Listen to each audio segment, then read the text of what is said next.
Wala we say mo bia kwa ba de ba inside GHTV. Any day me so ba na wo me subscribe to me so na wo me bell na won chan no.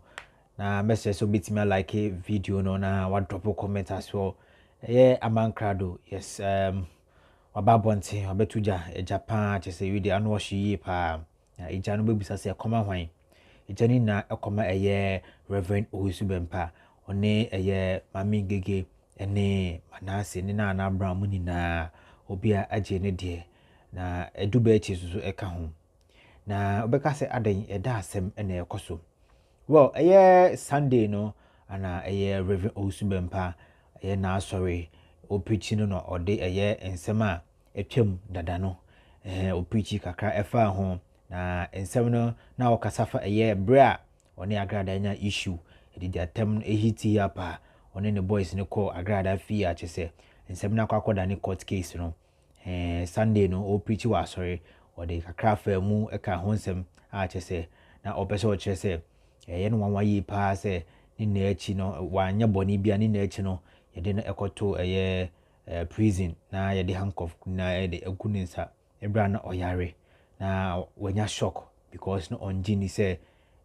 ometimi aba chene sa na ni na mu no na Amankrado ababonti a o chese Reverend Owusu Bempah sem na waka no chese wankasa yi se aden a Reverend Owusu Bempah ne nsem kan ni mu no waka bibi se oni MPP for any issue but akofo ado de oni no wasem pa na owi no kan Agradaa so sem kakra ama Amankrado so aso a chese eja wa tru pa de ama Reverend Owusu Bempah ene na Adu Berchie ene Maame Ng3g3 mu ni na no chese in fact obi agye ne share na we sua ensem no se de sitie no me pese wa obekọ ana se wa obenya abotre na ensem no me de aba na wanya abotre no watie na ohu de Amankrado the unpredictable Amankrado opese wo kire de Reverend Owusu Bempah ya enya chese wa be through fire de ama ono ene ne ba Adu Berchie Maame Ng3g3 Kingsley mu ni na obi agye ne de ntebusua mese so betam kuchu na yakona ansa na yebekọ no mese so wo ha na won subscribe ya na misra we mi subscribe button no so we subscribe button no so na we mi friend say bell na won chan no na wa like video no drop comment nsem ne koso na wo so wadwunche wi abetimi drop here wa ase wa kama pa na your reply I so your reply bia ma kama pa eho say bia be kama pa nti abusua ye kone nkoti Amankrado ne nsem a wode abetuja chese apa sese Reverend Owusu Bempah na Adu Berchie Maame Ng3g3 mu na obi agye omohye yenkone nkoti mbra alfo sabre me chiao me gidi ye pass ne ma da from boko de enra I just say Owusu Bempah mopa na ewi ase de bia me catch you say never inherit your friends in future ote ho no mo a enka se bia me no obi wasem ana madamfo ni we sei na wani mi se nipa na wadamfo ni na nya asem no enipa ni dipem but esan se wo do wadamfo ni nti obeka kire ne na bia wanya ode na koma beto fom no onka sa asem ni nkire no but rather na wa follow wadamfo no in a fight a very bad enye bi da so no adamfo nam na hwe no aya de bi na so adamfo ni di fa prompting intentem ka kire ze menua no kura ba kope wasam nye de entwa so emre bi ababa wa bi eba be didi matem me ko kan na asem no ba be didi matem be na asem na me ko kan no enya se na asem okokuom asem a beta bonten ana me ko kan bi ana oye no se oye champion ba be di matem yeah, no gangalia, na way friend, man, feed me. Give me a challenge. Don't challenge me. When you know, say you are at fault, never try to challenge me. When you know, say you are at fault, don't challenge me. And I mean, me say, who defer? Opa, we are saying, maybe a baby. Who defer? Nature will one day discipline you. Sada me like to me, who defer? You want to say, be a metric coward amount. Nanipa na koe no. Kwaya kwa kan se mbre ba bi je ka kire ne se maame wasam nye de be kan kwa kire wo Amankrado de enyo gine say e bia wasam nya de no oba san kwaye ho gaga ono so ene asem no obese en kura ti bije ba ono so onimi weak points odi abotre pa me chew aman misro we de wa ga na anye ni kura but we de misro me kotodwogu fom fa che o kan me ntima kan hwe wa na me dem mitie bije na asem na nipa no ga no bije kan kura kan ntem se ni video abatwetwe twama na mi konko yi o mia na me de mepe eye den komi se ga no wa pre ne ho ase afa de wasua nyansa onye se we tu no wa anya ne ho ahoma so bebre tina ese me so me den me show respect man ana me pull video ni down be ewi ase won sa wo ho no mo a na unim se wadi nkwase asem a and try se we hard ubetima nya support your coach ko bre man nyina ewi ase nyina begira wachi bet nature will never support you. The law of nature, a natural law, that law alone will never support you. Now, oh yeah, dear Bia, so now we need the back of law of nature. Forget about it. So we need papa. Now we need papa. Now so be faboni. Now forget it. The law of nature will never support you. To we are saying. Adia we adia when you're there no and tenase say the be your very dangerous. Obetima try means bia obetimi anya all the support na adia ba koma ho wi ase ne say enipa dodo no aso so nkwase asem so wi ase enti wo ya jimi sem a enipa dodo so ajimi sem so enti ene tam bia so wo ya jimi sem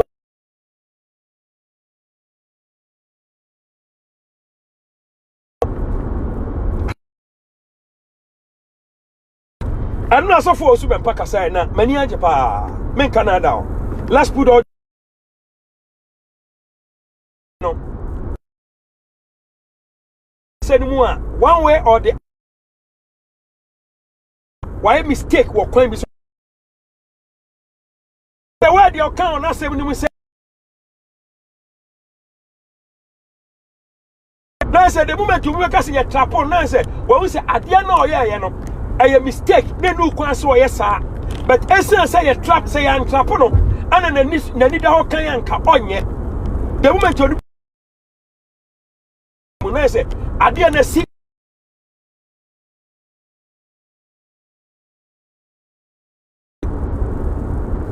let's enjoy the show. This is unpredictable Amankrado Achem Seche Kwabe Mark King Solomon then Adao. You're listening to the unpredictable. Yanko show no so. It was evident that they have been following my ministry for a long time. Ana alaya phobia. Ewo baby ami modi. Omo se nyame nipa wonim se wasem ne. Pato ba so no ahye video no invite amanfo say Amankrado atras odin komo.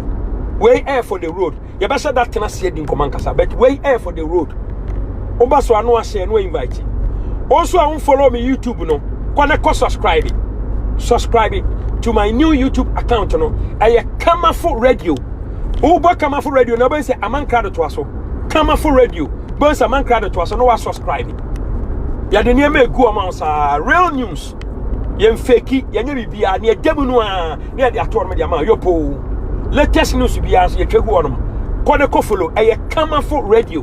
Boss Amankrado to us Kamafo Radio hyphen boss Amankrado to us. Ko ne ko subscribe se sia me YouTube channel no. Subscribe it ne enko anim. Baye no. Ye nyambotire hwehwe mu edomu suko. Now there are some lawyers there. Where are someone so for Owusu Bempah say obi na kan sa asem ne kire no nya so for Owusu Bempah na kan sa o say lawyers bi ana kan sa asem ne yedai e kire no yanko so. And they told me that now that thing which happened last year, they have investigated the matter themselves and they realized that the man of God was not at fault. Ba ku say nyame nipa mi di a kire one of them said to me that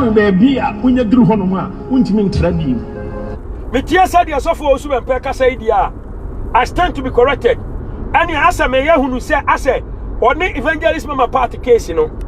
Ade ye free court one ye twemu na.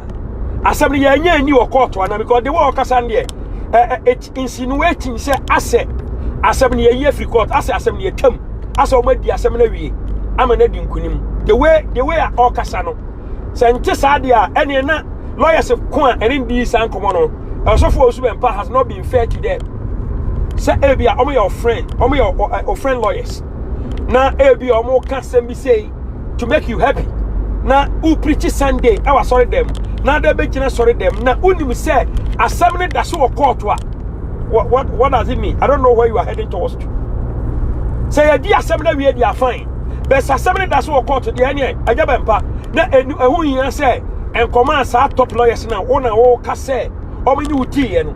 Na nu kwan say wo di preach e Sunday, I was sorry them. Say assembly ye free court anase ye twam anase bia judge emra no abu pem. Say what the pem dia ene wo kan we say ya we right so betimi aka but assembly da so court wa papa na nu kwan say wo kan wa sorry there na nu kwan say wo kan say mo say I hope say next time bia no obi ni udi nkomo foforo bia a favor will say ya you won't put it out there whilst your case is still in court pending. One of them said to me that man of God, I followed the matter, I went deep, I followed it to the last point. Ahona ba kubi ebie na no ka asem bi osi nyame nipa we dey mesrew fa MPP for money chow. Now one of them said to me, man of God, forgive NPP. And nyame nipa fa MPP for money chow. What does it mean? My confused kakra say Aja Bempah betima ba out to a church sa na sem we o kan mu no adan na o ka say fa MPP money channel. MPP. Why? I don't get it. I can't say. And I said to that person, Many MPP before any problem. I don't have any problem with NPP. Many individuals been a whole problem. But I have individuals. I have some NPP. I have an issue with certain individuals in the party. Okay. Clear over here. Also only MPP for any problem, but only certain individuals and our problem. I want MPP party no.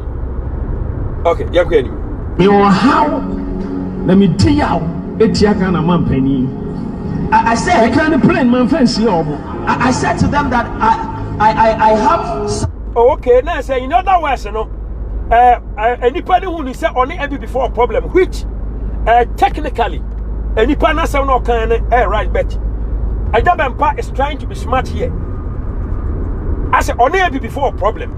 God to say only MPP for any problem, but only president and no problem. President party Bernard in the by MPP, right? And I say one leader of the MPP. So MPP for Nanado BBO I see MPP abang. And technically only MPP for a problem. Yeah. I stand to be corrected though. I'm offense in my heart about the president.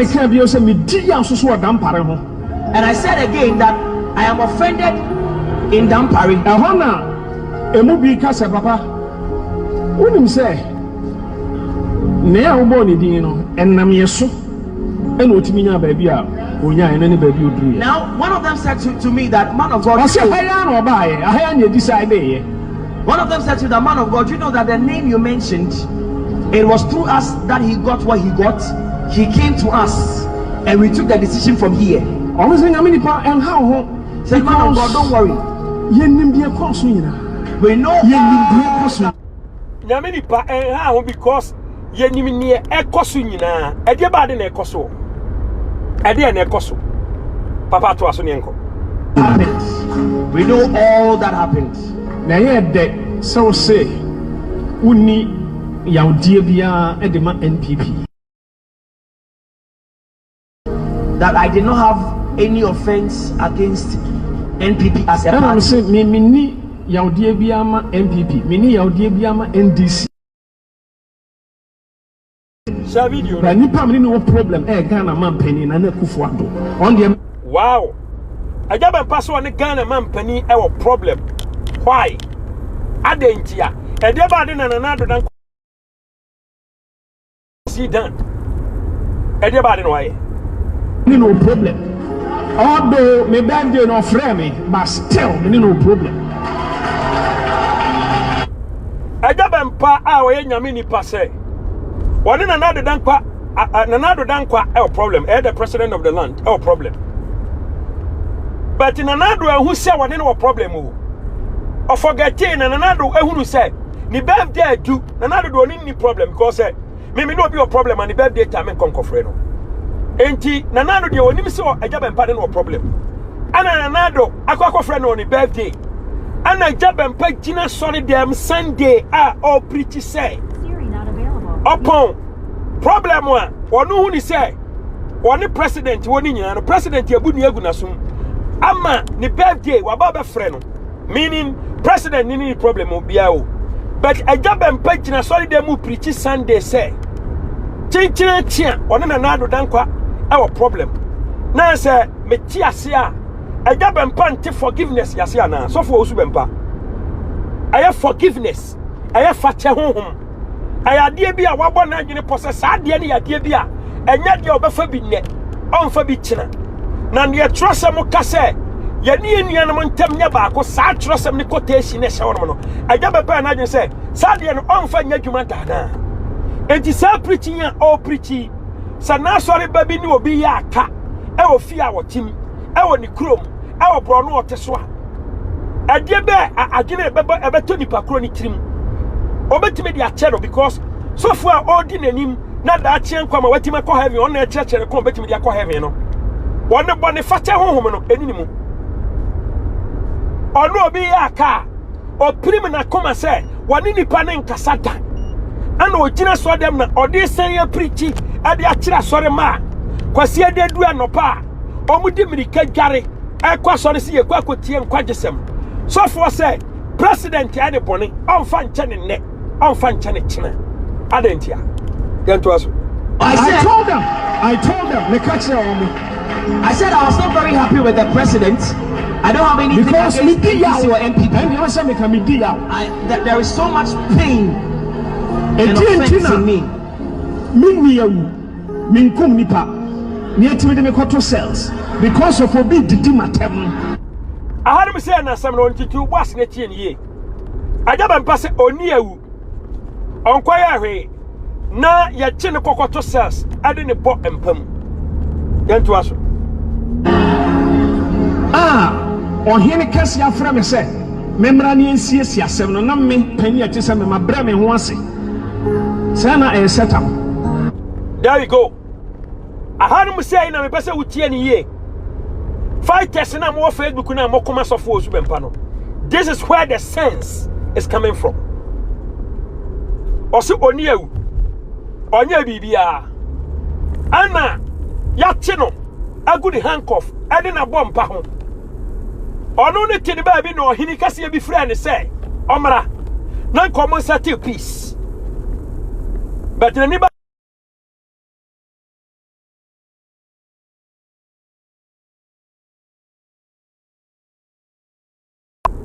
to boss en ko ba kakra bi ma wo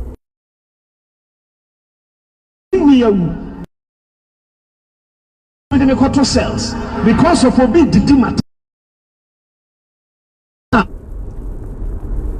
ose oni ewu onkum nipa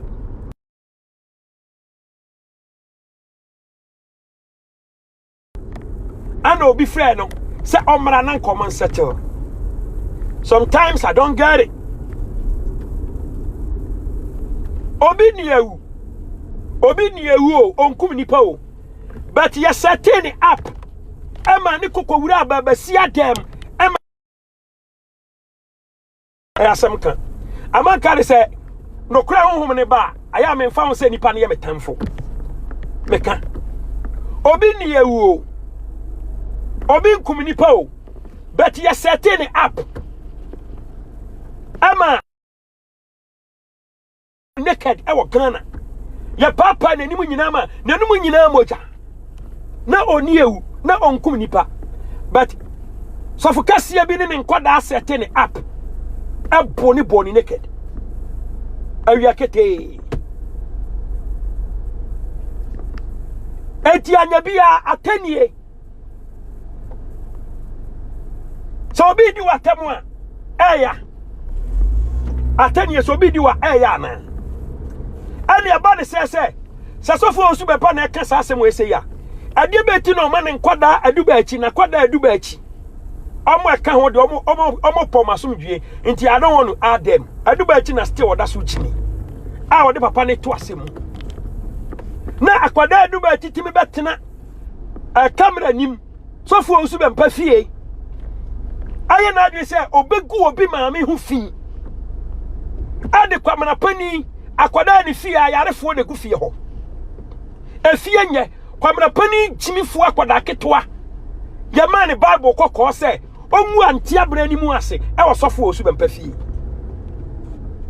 Adu Bempah anim gu ase ya wahu ya wo ya anti abra wawu akwada ne baabi no ya chen se obi di watemu de o ma won kwada no wasore ma no aya anti abra na ukoji anim gu ase ne ba ana betwitwa che wo ama wunya wo peace no okwan ya wode anti abra fa so no ya chen se obi di watem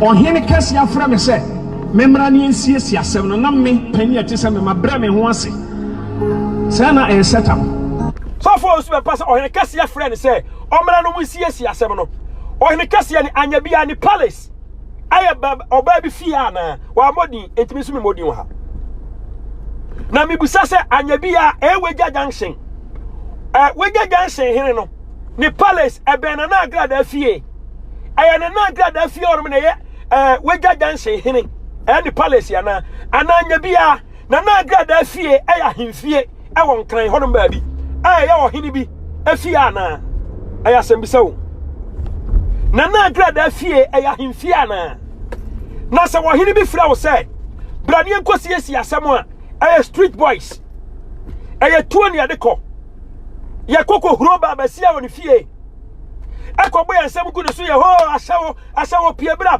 kromfo okwan ya fa so siesie asem I don't know say bia asori bi kwan ya fa so siesie oni obi oni na nya ntokwantem dia I don't get it ayo hene ben ya na ohene ne man direction say oba over street boys mra anoka se oba wono kwa na emra na won pedi pa ba ko mienu miensa bi ni nachi after that day no aba ne say na woni bi se ohene asoma ukogina wa sorry fie hono no wan ka so ohi bi na frɛ wo ka say sanka Agradaa pie ya nko bete sounds ye kwa na Agradaa wadwane na sanka pie ya nko bete sounds ade be sounds na nko bete obi a ohene frɛ wo say brani ensiesie asem utimi ko efie no oba ni fie awie mama party fie awie esa be gina wasore dan nim kase ye kwase ye come back e be play all the videos enne na ukase wo hiri bi na fra uka tell say brani ensiesie asem wan ko for peace you sa call for peace that fateful afternoon no anka won kwada ni ko huro na Agradaa enko say ni gate eni na tem and night before that day Adu Berchie tuo live on camera. Saba bi Agradaa wo bia ompie mra omo beto ache no. Ombeba ba bi owo ama o sei so obeto ache so for Owusu Bempah. Omo beba ba bi owo ama mato ache no. The video doesn't lie. The videos are there. Ada na Sunday anopa ni pegare si aba betie nkwagesem. Ada ne ntro.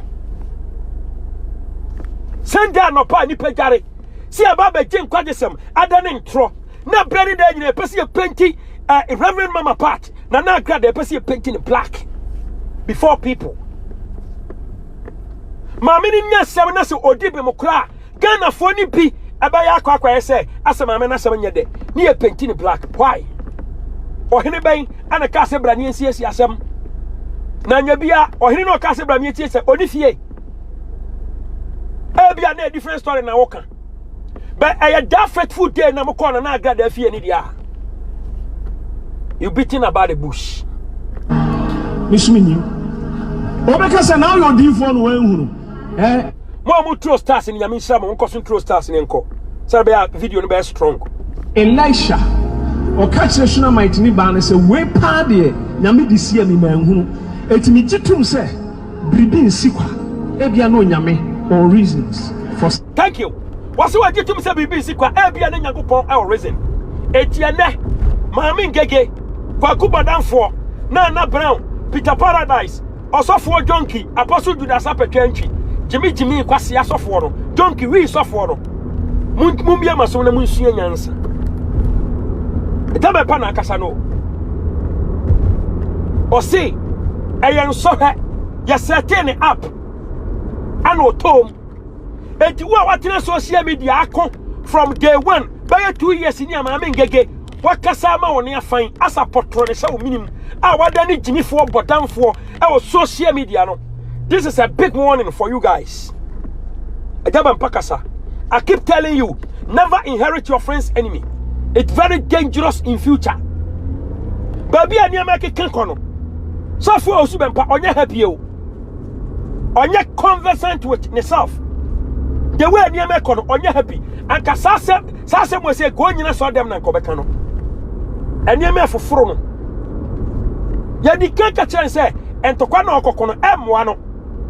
Anya dia betima boa ni ministry enti ontwa so. No ka say e bia Amankrado metan no. Wa fa ne ma serious. Edu ba bia bije sorry no otufo. Am fa ne serious. Nan say abiti na guru. Ayatina anytime. O kasabia papa kasati Adu Berchie kasati enkwade edi wachi. They think say ebia odi agro. Ajaba mpa na kasa no. Otia ne nsem kana. Wa hu say ade bia koso entwaye. He should have exercised restraint. And kasadi we say kensi ko to de buase kakra ko twen kakra ka ontu sa na mo na that day otu ye no. Oje ne fon so otu bank kakra. Ewi ase ade atwa sem tia ene so obaje fon so atom. Etimu amudi na chi a mo ba na matwa asere tem ne nkwase akeka na aka mo no. This is from the horse's own mouth. Gabempa na kasa no. From the horse's own mouth. Ajabempa kasa. Sunday, I know or deliver this message. Oh, not sorry there. A duty social media nasi we Jimmy. Now, Obana say, Medi Agradaa, Medi Agradaa moi. I jump and pana Casano. Yantuasu. Now, I believe that nothing happens for nothing. God has reasons for what happens. A honor about Kosobeka say, Yaminipa. What do you say? Onyame approve right. Say ni pa no di watem no e ma sa de ani si ye no won say o di dimpanifo nyina catro plane say oboa o wasem ni si ye before that ana maame ne wonya bodamfo so sorry ya na odi atem chese maame ne de obi abetima ye nkwase ade bi a kire no na okofiri wono kokasa ye say hey Agradaa nye aja do unto others as you want them to do for you. Don't hang a dog and give it a bad name. Never try to hang a dog and give it a bad name. And na Agradaa to e kwara idi na tankwan so so mu abie o wakana no atum wose wan kasa ne first na ka be kasa ya kwa be tweka mna de dada but who say no wabunu egu na sum say de be sie bia on tintasuo omowa on kasa why say okana no tum no atum mo ho yira mo mo ba bia enye eti na Agradaa sabe onya ni pass on the otuan mo no asori so kwakodi atem. No, it's never like that. Not at all. Never like that. Odidi obi atem pani bia odi natem onfo bia ho we kire say enya fault enti sa ajay wodi ahwe ankwada betena ofia anopa wi anyumere aye di maami yatem anopa awia anyumere especially Adu Berchie akwada ketu ana Agradaa betimi awo no etimi di maami edi na tem na ho kankan ana dian kwasia keka all in the name of you ojina ofie no odi maami atem toto maami ho eti mudi maami atem for more than a month and some all respondo but and ujina so dem u preaching no you are saying a different thing altogether meaning said I said what you baby din and maami be kan ontokwa which wasn't like that. Maame ne so asachira ana also on sachira e ana koda ne ntokwa kasa mudi maame na tem more than a month ama maame ne frɛ wo nkoda ne bra nkoda didi natem e wo wa fie ama nkoda is Adu Berchie say gina fon so didi maame atem say utimi nya koto wo ba de ade na ba utimi nya koto ama ni kru ka kire nkoda yi say mon kai si nyame wo ho. I hope say you remember that day. I hope say you remember that day. And don't let it seem say as a maame ne ato ne monana o sorry ya no so ba be di atem bibi na koka papa ana je twere de maame ne so ye konfo wa ye konfo no na koba opo asori de mbete sika oba fie ano beto nsa edi nkomo etena se fadwene o frɛ no no so frɛ wo but o ka so wasachira no ana kofa ntoko bebre baaye odi obi apia abonten eho my demand so the back door ana afa ho mna se po ana abama na ye social media ntokwa Amankrado, you tried all means to stop me say mama defend maame no kwan bi so but tokwa na kanya ntoko aya maame ngege ne maame no ana munya ntokwa maame ngege na no disrespect maame no ana maame ne tia ngege ana wo say adeti na me gina maame na chi mama so ntokwa kana okwa de na nka wonka ho kaya mi ansa ntokwa yehu ya na ada ho baji hwaba bi adi akwa kosie ene last hour wugina sorry dem who say why mistake you but akasa be board akasa asem na si ene mpanifo man checking you mabi ye mo fa ncheme ayamfom so abufu onipa ho da ba kasa asem we say Owusu Bempah respect ya be gaining in Ghana e bin si da trust me menam kama chiro me se meka no kura chiro wa kopem say agimifo na edi wachi no obepam wo firi wachi meka no kura chiro because enkwada na how papa especially Adu Berchie akwada na how life pa as far as your ministry is concerned very bad sometimes I feel bad for you. Now one of them said to me again that man of God, the Lord has vindicated you, because you will notice that that person that had been insulting you is now insulting everyone. And this are did Archbishop Archbishop Dabaya anybody ne see eh Dabana maame ni didi Owusu Archbishop atem menka say me defend you me busa say Dabaya na dia be na see eh maame ni danya ne ya no sorry so kwakọ didi Archbishop atem na menka so ye ya na so anyo me busa say dia be na see eh keka sam cross ho ewi aso tanfu suan na wache na no osi nipa wo tam ye so be come ho asem a akire me dofo bi a kanema ye efise nipa bone ni bia ne ho kraba ye diasa sa wo na menyama wa e bia na me ye mobi Ghana fo dodo ni bia bo madwene pose okwan bia so ye de na Agradaa beto tankuru am ase ni din ba se dan kanyame en monyam kanyame eni pepe maame na sem bia ye titiru en monyam fo nko a eno ko ani ade a bredi da nyina maame de chiche ne wre. They say evangelist mama part, reverend mama part, prophetess mama part, a forward ever, backwards never. So baba social media live say oba be did attempt. One no be baba kumbium lalai in the name of Jesus. NCDA. NCPM. I come. Archbishop. Asa Ghana enipa ba ku bi dia. Matana manya obi adia, ye nyina ye dia. Obi dia mratimi nya no, but obi dia. Now bad Owusu Bempah. Say Ghana pa enye good for you. And as a Ghana in favor wa America. Adiana moye ne Ghana no. Aboko na Agradaa fi Adu Berchie ne kwada dia Adu Berchie twin to life say obetu obi nso no go fom. Say Ghana in favor wa papa. But this them. I'm telling you the gospel truth. Say a broche na sa asem ni si ya. Papa, opa fa prae kra kokko gina obi aboboa no say what the private twetwe nani so. Wan kom kra nya 1 year. What threaten nipa na life. Wa kwa ko ni fie. Ghana has been good to you. Trust me. Emrana favor papa. Na Adu Berchie say street boy be na kochi to life for social media say onu obi kun ochi to so obetu ne nsoro Agradaa mekun na ade ache no say tesi nipa no ni fie Jesus Christ of Nazareth. Eja aya wasem we say enkan social media. Who can say na say who expose some of the judges in Ghana. Sa who case ni nya case ya. A criminal case, a felony.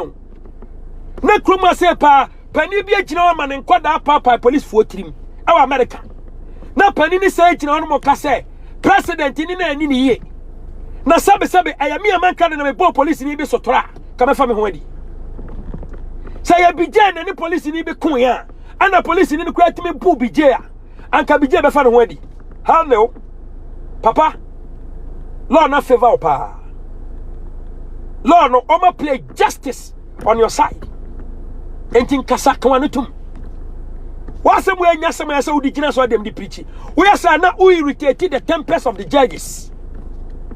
You've not been fair to them at all. So what the America no what to about see on the fear with street boys. So oh Obama not watch you no more the day a coso a man for a peaceful zone no more creative scene Ada nowhere in this world on this planet sad the beti me akoso no wakwada Adu Berchie or so for what ya sorry actually two better thing will be say we ni bi ana chi tu so obetu obi nsoro obekun obi na de che wo chese nipa no ne fie a okona gan ehye ne ho a ka say we ni nkodam e ogana papa emra no wadi ye don't be ungrateful to them, don't be ungrateful to the judges. Wasem we say me say ebe ya kan tum en kasa mfa ho timi tina social media so kasa Owusu Bempah me jail no for 15 years. Yanfa say maame kro na wo kana asem no e ka say Owusu Bempah obe jeli ni for 15 years anya bia maame no e jaji ana emra na ye de kwa kokasa. They are going to talk with the law. Say law ni ditiawa 15 years no kan no be kom abekom. Say law no e favor wa enya ni o kan no ana be ho. It we say obi be ka say elastic we jargon ana utro just to please you. Obi kan be say maame na kasa de na judges no say judges no ye na say opo o maame no look bad say be ye di asem na say woni me say wodi fo e bia na woni me say wodi fo ti wo kan bibia judges no be take you on action na o mo ntimi take it, but the law doesn't work like that. The law work with principles. So na Agradaa betima be ka say what the oboni achew say mra na so mu a emra de bediu. And to some America say, Obejelu 15 years, Obejelu 100 years, Obejelu 400 years. Who board ya utina so them kasa Amankrado. Who kuno by December na Amankrado ewuno. So why ye ni o me bwana. Who Amankrado na se for be 400 years. So ade na mo. Obi anya we ana me boa. Entimu me adu nyina mo ko. Obi aka ne be se ne nyonko. Obi aka ne be se ne nyonko. O kan bi kire no so kan bi kire. O nkwada betina wo fie ho no mo te wakonya mu a. O mu di maame na tem no. Wono so beka ne be hyew. It doesn't come in when the law is set. Emra yes setemra na. Sensem we say nyina e jargons. O kan e trodon trada. E trodon tradansem. We call it jargon. We call it jargon. E trodon tradansem. Slow down, papa. Slow down. Enti mi mu de me diga na man pani ho ya papa. Dabi, eni no ya. Order from above na. Omo kan ya e be handcuff egu mi sa bom pam. Asem na sie na e ma me nya shock me hu dwiri me because manya bone. Me ya sori na nkrofo bi di tuo ba ha beti tutuo. Hey. A police for only do one man no much as some tututuo. I don't think I stand to be corrected. Police for now. Ya bo omo papa omo tirimu no. Boys ya you see o premises one omo po. Men ka so asore man na bo police for no. Because na me nyina ho. But police for na papa omo tirim our premises ho no no. Some police for na tutu no na. Police for na ya say boys be disarming in your presence no. Some police for na some na okana na. Hey. Asemo. Eno wa ba chi masofo ena me follow up. Me nya bone de enti no se eche me. Me mfa tuo mo nipa, me mfa ba ma obi atim de enti no se eche. Me nya shock. Who say nipa to me nya shock? Ewi aso ahu. Sa ma toa wo ya mebo tuo, betwa atachere ma. Afi we se ni wo. Onam yenu ni wo. Sansensem ni nyina no. say your mind be so and when your punishment a long time. Let alone who no be a to call social media now bet one fee with boys who tin on the woman calling her names. Mere social media a cold war. Oh no. Bonnie the wire bonnie. Ajuma se yes se Juma yanko police station yanko ka say na ya penny techire no apia kwasea bia de animu so nkonko chimi wonko no o techire no ye course just to embarrass somebody. Why? Mukura Bible. Enti me just sense one na am say e happen na musa what de me afa me hu say me hu etwetwe me afa me hu me ansi so. Oh my God, Erade. Trema bi out ya. Nyankopon ani nye obi a odo obi ahwe ase ye besere no. Tie to den nsem bi ho no I don't want to comment about that. I don't want to pass any comment. Na me hwe ewiase the ungratefulness a nipa bi aye e wa Amankrado so a. Na me te voice bi akise ya. I get bored. If one more says on back, can catch a police for the say, said ye, soften women on young ye, tomorrow here BBC. And a man rushing me call police hospital. Now I slip order from above, make the hospital drips me so near side the handcuff for women, sir. Abom Pem, Nana Kufuad, what to her? Now Vice President Maame also to her, not damn Paris, Yasadia way, not damn Paris, Yasadia way, not to her.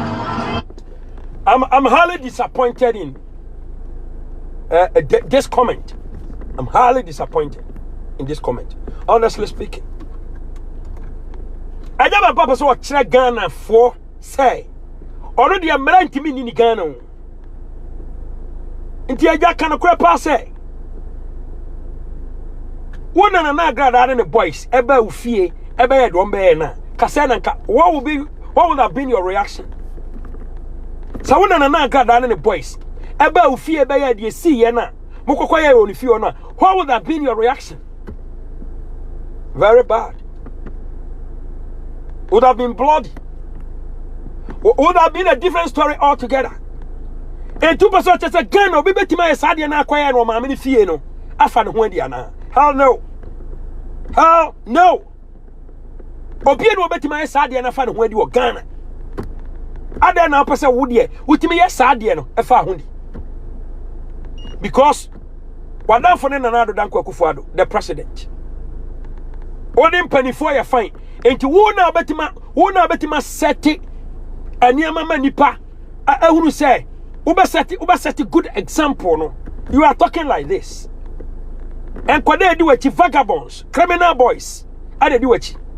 Ko akwada be na sofo be de kura Bible be to life for social media say Ghana ukum nipa enko ba bia. A disgrace. Sadia na kadu ba chi ba kan no social media no papa. Akwada di wachi kase obepa ho cha okra ansa. Ansa nka beto antokwa biso ato antokwa biso. Kase opasa de no ho chewo. So akwada odi wachi akan kwase asem. Very uncomfortable word say na appear free wakwada no. Sa Ghana ukum ni pen ko ba bia. Akwada da so di wachi. Ompa Ghana for chewo. Wo san kasa say sa mampani ni wa ni ye. Dabi papa, you've not been fair to the president. Ghana mampani ye nyina mampani. What did they call this corner? You've not been fair to him. You've not been fair to him. Sabe ona bomb pa yama ni wini ye. Say the Ghana for ni bi ankwa nkoto ba. Ankanya dia ompa bo ne ba adwuma. Enti ti ase se ukota kakra uputu in no. Emane kokwa say had it not been you, he wouldn't have been the president of the land. I don't think so. But even if it's like that, don't take his kindness to be his weakness. Nana Ado Dankwa Kufuado ya wadanfo aba sorry. Enti ubetime de mrasha wonsam say wonu obi anya ntokwa social media. Obi didi watem, onkwada adi natem for 1 month. Afa na nipa aka na kuma say ono so obebua wo. Ana ono so asoja, ana ono so di watem bi. Enti wo dia wo tumi say ubetime tu enkwada na motor boys. Akoma we ni fie. Sa mo kwa akodi ni bone mo kwa akokunu. Because mo di kan kintuo a night before the day. Say maame ba bi obi am beto ache tuo e be tete maame ne say ni tuo konso ekwan so se Ghana hukum ni pen ko ba bia akwada not being fair to the president. Check your words were. Wala busia nsɛm no na yakwakuti aba no ye Amankrado, yes, nsɛm no wakeka no. In fact, efa baabi no menene ya adwen, efa baabi so menene nya adwen. Cause nsɛm no ya Agradaa ne Rev Owusu Bempah nsɛm no. There's a lot to it. Just say woka say u team here it take a lot of time and say no wetimi agina ba ko achi. Yentimi engina Agradaa achi and say Rev Owusu Bempah achi. But to me ne dear asem wo court today ni kwan se oba bonten na wo sa ebeka ho asem utwen na asem ne yedi asem ne na awie na afi de wo bibi kafa ho a ene obetima wa public ababeka na se asem no yedi amawa na afi de wo bibi ka ho ababeka. Yes, Rev Owusu Bempah be so cheze hano wakasa kra fa ye dampare so ho se odi omu na ho ya se omutimi ehwe nyame anim eka se order from above na order from above na efi eye dampare na nkasa ho na se efi reverend efi president Akufo-Addo ho se yanko chi no eno reverend Owusu Bempah ana yes se one president Akufo-Addo ewo asem party se enya asem ketwa ntabusua ye bedi nsem na chi asem no just Reverend Owusu Bempah person chese one president Akufo-Addo wonum and the ba betu just say asem say ni ti na me president Akufo-Addo e won to kwa na asem me ne wa asem na eno so ye de bebrem na dampare so wose wodi ne ho yawo na chese ode nsem bia ba babonti. I hope so we tie bi nti wonim de me pese metwe no ni na no ye de atwe de babam bia no ye de bebrem abusua na ha inside GTV me say so wa pa half for na omia subscribe button no so ani de ma meso say obe mi subscribe button no so na wa mi abel na won chain no na like if you do not drop comment as well na patcho say wa subscribe dada the best way you say obe like video no like video na obe timi share yes programming Facebook WhatsApp ni be bia pese wo share ni bia busua meda wa say hana me do besi I inside GTV Makrao.